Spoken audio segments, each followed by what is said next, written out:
तो आज बात करेंगे हम एक और इम्पोर्टेंट लेक्चर की, जिसमें हम लोग सीखने वाले हैं कि किस तरह से कितने प्रकार के प्रत्यावर्ती धारा परिपथ होते हैं। तो सबसे पहले प्रत्यावर्ती धारा परिपथ को जानने के लिए कुछ बेसिक बातों को हम लोग जान लेते हैं कि प्रत्यावर्ती धारा क्या होता है। प्रत्यावर्ती धारा का मैं डेफिनेशन लिख के नहीं बताऊंगा, ऐसे बोल दे रहा हूं। देखिए सबसे पहले ये जान लीजिए कि प्रत्यावर्ती धारा जो है एक तरंग की तरह चलेगा, कुछ इस तरह से चलेगा। प्रत्यावर्ती धारा as a wave, as a तरंग कह सकते हैं। प्रत्यावर्ती धारा एक ऐसी धारा होती है जो परिमाण व दिशा में, प्रत्यावर्ती धारा एक ऐसी धारा है जो परिमाण व दिशा में आवर्ती रूप से बदलती रहती है। परिमाण व दिशा में आवर्ती रूप से क्या होता है, बदलता रहता है। यानी देखिए एक बार इसका परिमाण ज्यादा होते होते ये अपने मैक्सिमम पॉइंट पे पहुंचेगा, फिर परिमाण घटेगा और दिशा भी बदल जाएगा। लेकिन आवर्ती का मतलब क्या है? आवर्ती का मतलब होता है पीरियोडिक, और पीरियोडिक का मतलब होता है कि एक निश्चित समय अंतराल के बाद अपने आप को रिपीट कर देगा, जो है जैसे पहले था वैसे ही फॉर्म में अपने आप को ले आएगा।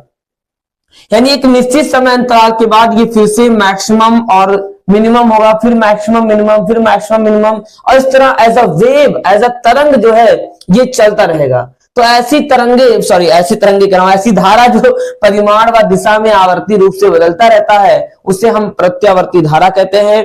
प्रत्यावर्ती धारा किसी क्षण अगर इसका समीकरण देखें तो कल हमने एक चीज पढ़ा था, E equals to E not sine omega T.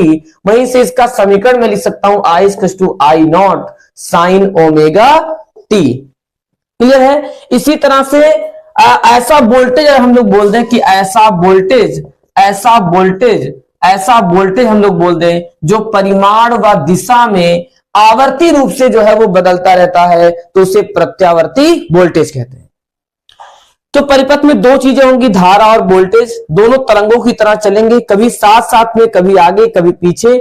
तो इन तरंगों की स्थिति को बताने के लिए हमें एक शब्द का प्रयोग करना है जिसे कहते हैं कला। कला मतलब होता है फेज। यहां वो वाला कला नहीं जो आप चित्र कला बनाते हैं, कला मीन्स फेज होता है जो किसी तरंग की स्थिति को बताता है कि एक के सापेक्ष दूसरा तरंग आगे है या एक के सापेक्ष दूसरा तरंग पीछे है, या दोनों तरंगे साथ साथ में चल रही हैं। इन तरंगों की स्थिति को बताने के लिए हम कला शब्द का यूज करेंगे। और कला से एक शब्द बनेगा कलांतर, कि कितना आगे और कितना पीछे हैं या साथ साथ में चल रहे हैं। अगर आगे है तो कहेंगे कलांतर इतना है, अगर जो है पीछे है तो कलांतर उससे जो है इतना पश्चगामी है। और दो और शब्दों का हम लोग उपयोग करने वाले हैं, अब याद आ गया तो बता ही दे रहा हूं कि अग्रगामी और पश्चगामी। अग्रगामी और पश्चगामी। अग्रगामी का मतलब यह है कि कितना आगे है, और पश्चगामी का मतलब है कितना पीछे है, लैगिंग और लीड्स होता है। तो इस तरह से हम लोग कह सकते हैं। ये देखिए प्रत्यावर्ती धारा और प्रत्यावर्ती वोल्टेज का भी समीकरण लिखना है तो V equals to V not sine omega t लिख सकते हैं। ठीक है, तो ये सब हमें बात नहीं करना है, सब आप बेसिक बात है एकदम आसानी से जानते हैं। वैसे तो जानते तुम लोग सब हो क्योंकि तुम लोग बहुत तेज हो, है ना। लेकिन बाकी जो है हम लोग एक बार पढ़ लेते हैं। चलो बोल दे रहा हूं, ऐसी धारा जो परिमाण व दिशा में आवर्ती रूप से बदलता रहता है उसे हम जो है प्रत्यावर्ती धारा कहते हैं। और ऐसा वोल्टेज जो परिमाण व दिशा में आवर्ती रूप से बदलता रहता है उसे प्रत्यावर्ती वोल्टेज कहते हैं। किसी क्षण इनके समीकरण I equals to I not sine omega t और V equals to V not sine omega t होता है। फिर हमने कहा कि चूंकि वोल्टेज और धारा साथ साथ में चलेंगे, कभी आगे कभी पीछे, तो इनकी स्थिति को बताने के लिए शब्द का यूज किया जाएगा कला। कला क्या होता है? तरंगों की स्थिति को बताता है कि कौन अग्रगामी है, कौन पश्चगामी है, या फिर दोनों समान कला में है। जब मैं कहूंगा अग्रगामी तो मतलब एक आगे चल रहा है दूसरे से, जब कहूंगा पश्चगामी तो इसका मतलब एक पीछे चल रहा है दूसरे से। जब मैं कहूंगा समान कला तो यानी उनके बीच कलांतर शून्य है, दोनों साथ साथ में तरंगे चल रही हैं। क्लियर है? जैसे होता ना कि कभी कभार घर में करंट आता है लेकिन कुछ भी पंखा उंखा नहीं चल रहा होता क्योंकि करंट तो आगे आ गया, वोल्टेज पीछे छूट गया।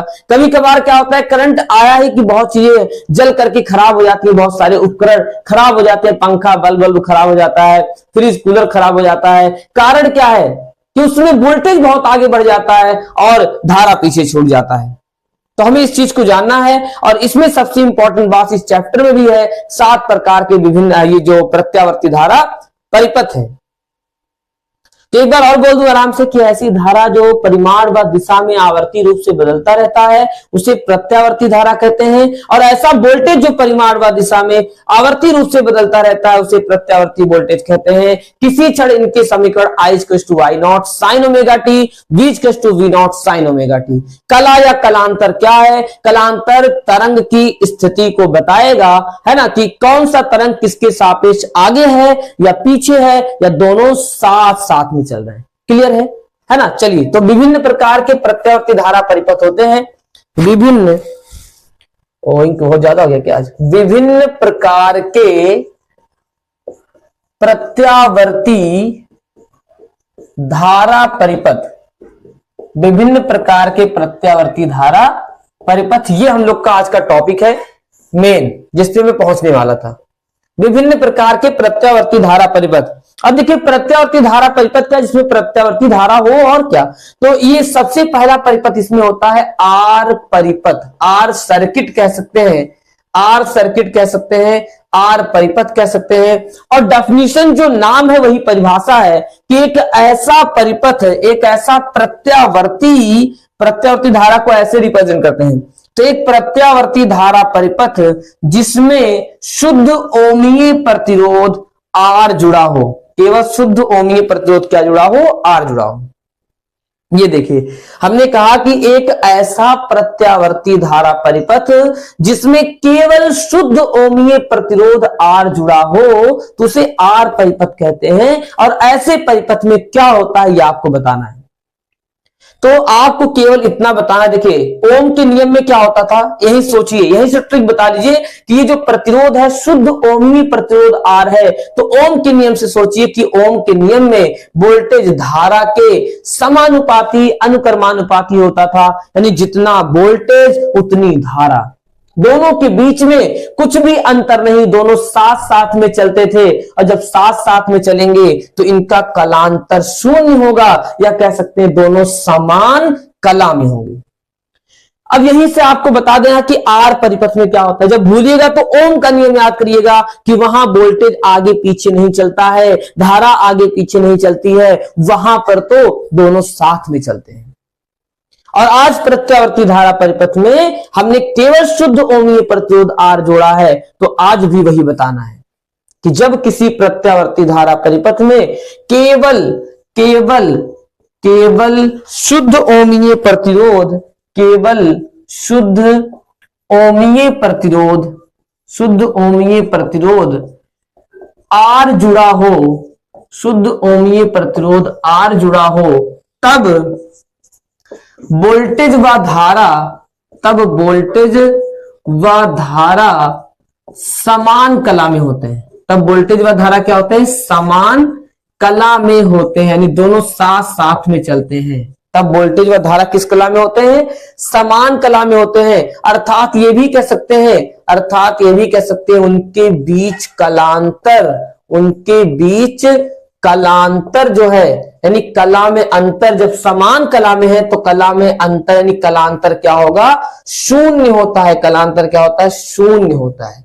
क्लियर है इतनी बात, है ना। हमने कहा ओम के नियम में वोल्टेज धारा समान कला में होते हैं, कुछ भी उससे अलग नहीं करना है, इसमें भी बताना है कि वोल्टेज और धारा समान कला में ही होंगे। क्लियर है। और जब समान कला में होंगे तो कलांतर क्या होगा? शून्य होगा।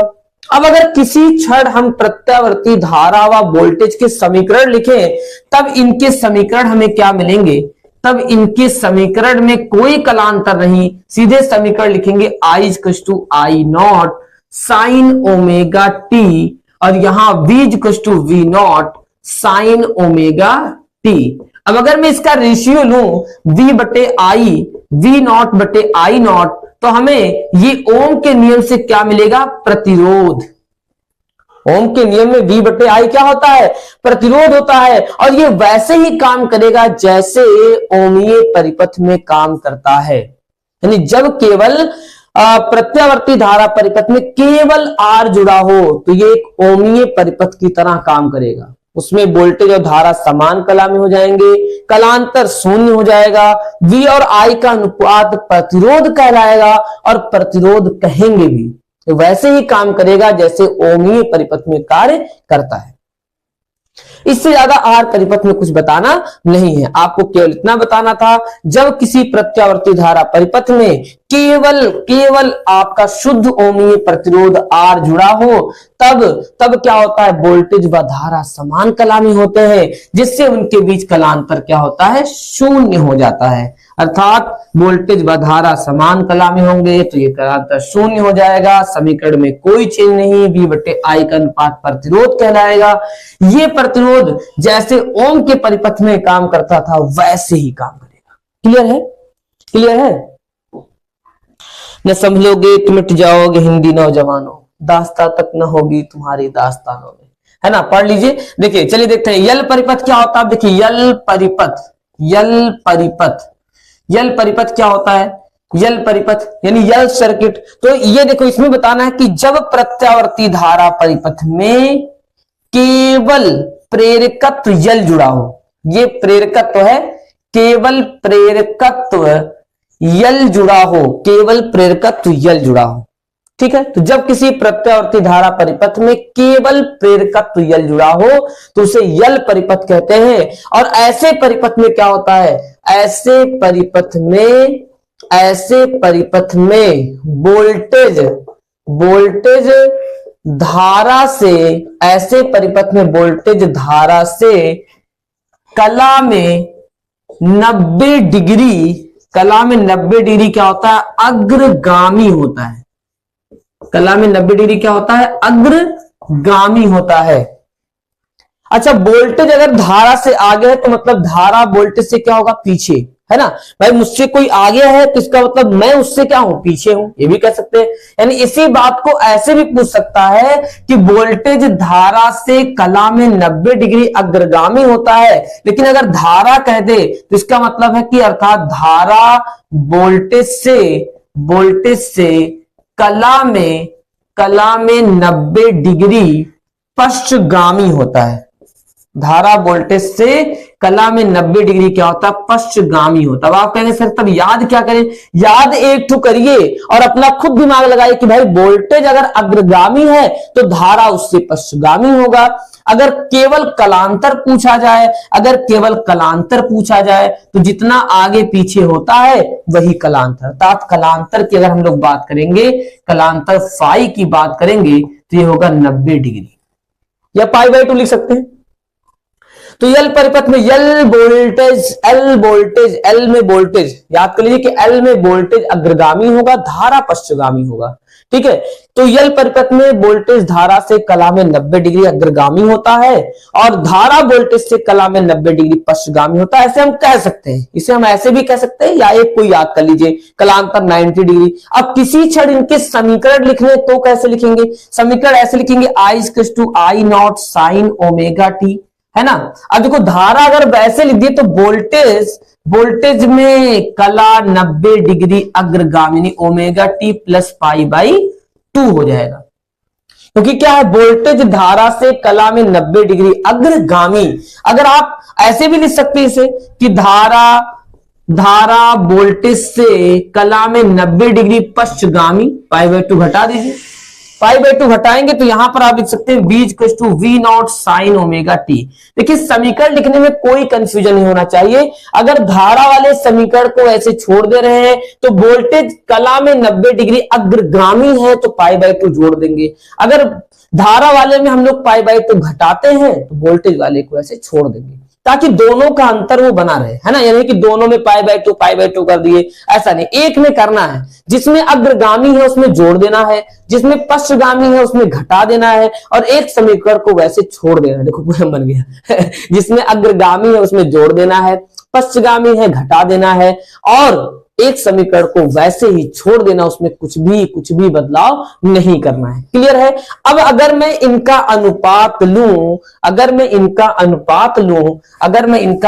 लूं तो मुझे क्या मिलेगा, है ना। तो V/I का अनुपात इसमें भी मिलेगा, जो परिपथ का प्रतिरोध कहलाएगा।